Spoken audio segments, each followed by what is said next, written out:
plastic bottle, and then what you're going to want to do is heat up the water and place this right over the Castor pack like that, over your body. The saran wrap is around you.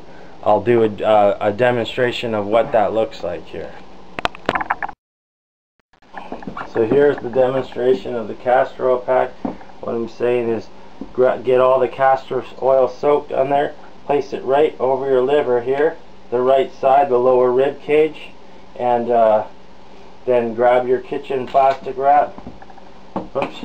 Sometimes you got to hold it to your body here, it doesn't stick. The more you put on, it does stick. And then so you can kind of lean your body back like this. It's best to do this for somebody to help you. If you have somebody else you're doing the liver flush with, then you can get help with them. But you bring it around the whole body. One time is enough. If you want it on there really tight, you can do it again. Kind of tuck in your stomach like that. By the way, this is a before and after. This is the LiverFlushMan here in 2013. In February 2013, I'm going to be planning to do another series of liver flushes. I've been on a raw food diet for the last 3 weeks. Had a cup like at least 98% raw for sure.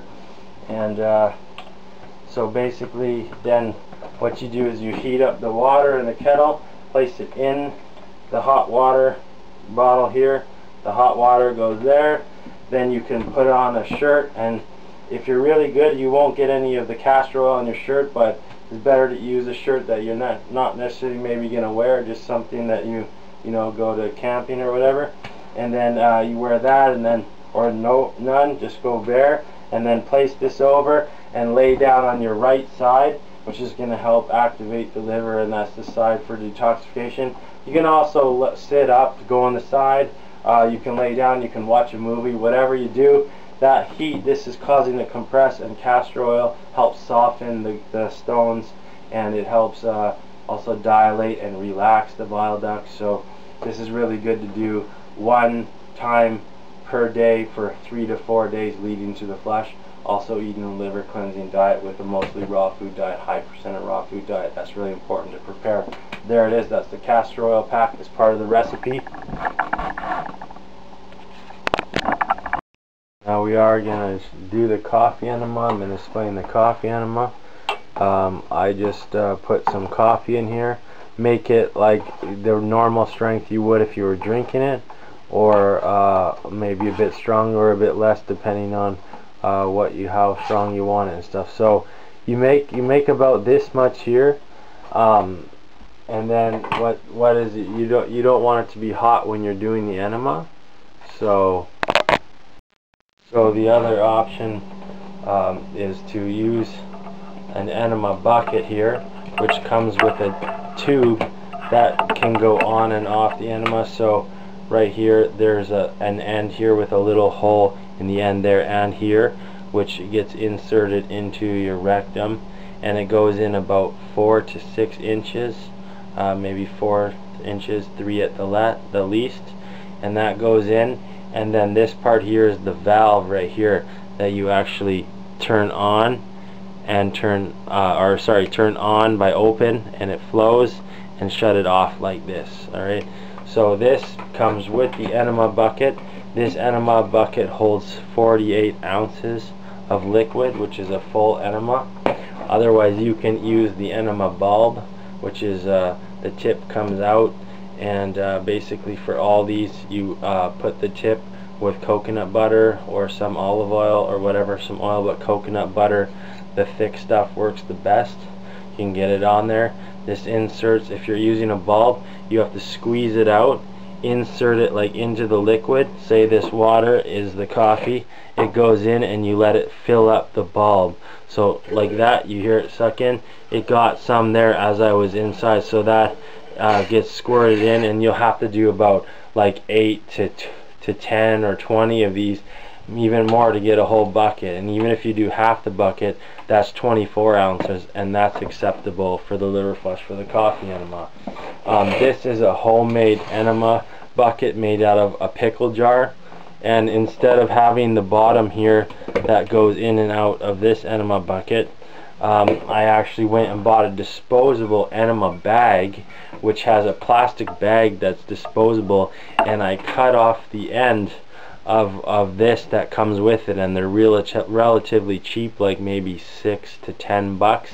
You cut off the end, and then I used hematite, which is slightly magnetic gemstone, that I had these rings that fit exactly on there, so that magnetizes it. Plus it uses as a weight, so it goes down. I can imagine using like bolts from nuts and bolts. Use the nuts, the nuts, and fitting a nut. You could bring it to the store and finding one that just slides on there, because if you have a weight like that, it sinks to the bottom. Otherwise, when you're doing the enema, it happens to fall out. So if you're using the nuts, then just get stainless steel, and then the end, it comes with the adjustable clip to turn it on and off.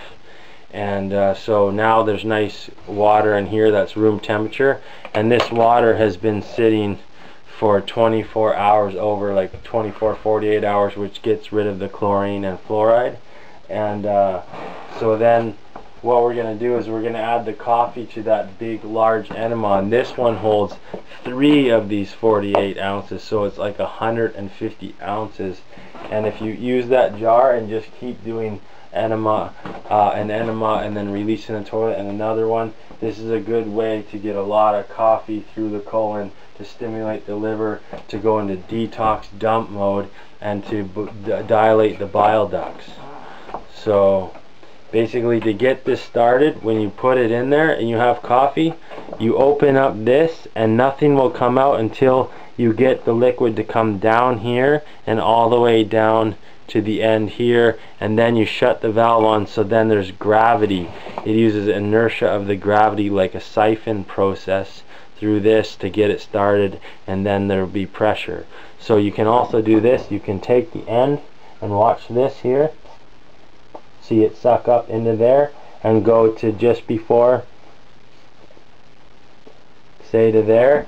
Now I can go lay down on my right side, inject this into the rectum, turn it on, and because there's water in there, even if it's coffee, you know, before you stick it in your bum, you can suck it, or you can just run it through the water, run this through the tap, and the tap goes in here, and turn it on, and then turn it off as the water goes through, and then it's clean water for the first part. You put it in and you don't have to touch your mouth to the tip. But the thing is, it's really important to clean these when you're done. So after you're done, you put this all with hot soapy water, you place it in on top of the sink, you turn on the valve like this. You can see, look at the water come out there because of the pressure, and the further this is down, the more the pressure there would be that comes out. So the higher up this is and the lower down that, the more pressure there is that builds. So you want just a small amount of pressure so it doesn't actually come out prematurely when you're trying to do the enema. So check out my other enema videos. Maybe I'll even post the 10-step coffee enema with this home style one, which you can make for so cheap, and it works way better than this plastic stuff, because glass is always higher quality. You go the extra mile to use filtered water. So let's show you how to do the coffee enema part here. I'm not going to actually do the enema here right now with you, but I'm going to show you how to, if you're making the coffee like without a kettle or whatever, bare bones with just a pot, then you do need one of the sifts to get all the grounds, the coffee grounds out. And so now we got, you know, that brings up this to just a nice warm, even just above room temperature or so, and that's the coffee enema water there.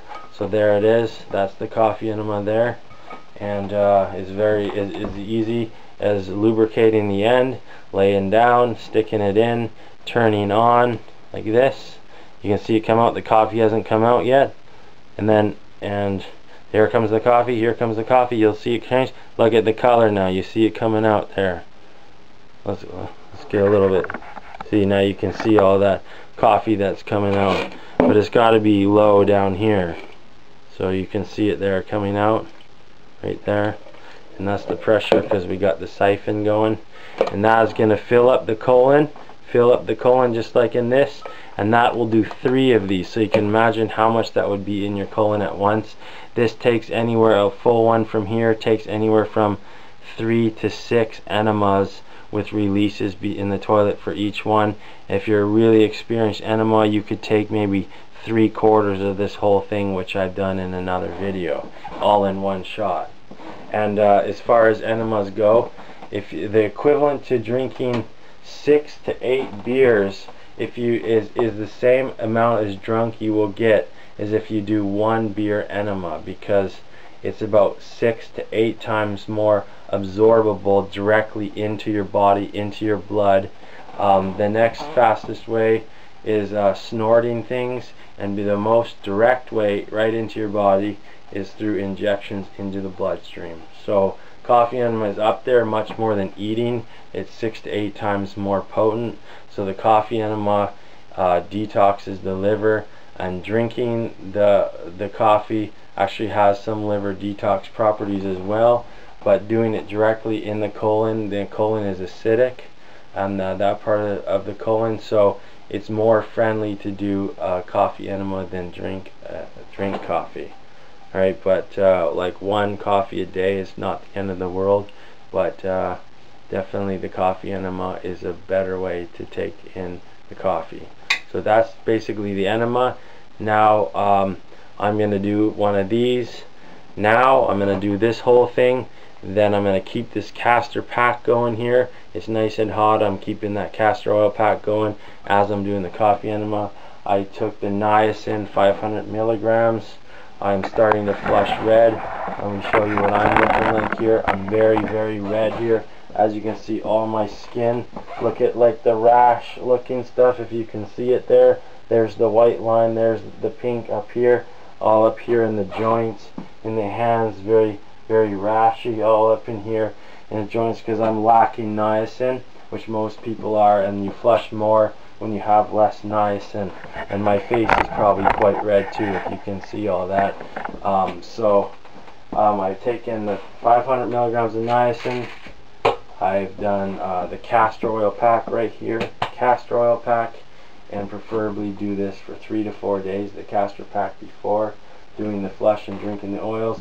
Now I'm going to start sipping on the lemon and grapefruit juice. There's 3 lemons, 1 grapefruit, and we got the coconut oil as an alternative oil. We're going to do almost 99% of all the flushes I did, I used olive oil. But like I said earlier, I did use hemp oil before and flaxseed oil. I'm going to try avocado oil. I'm going to try this liquid coconut oil, which is not the thick stuff like in these kind of versions here, which are solid as I showed before. That's not the kind of coconut oil you want to use if you're doing the flush. This is more gentle on the liver, easier to process. It's nice and liquid.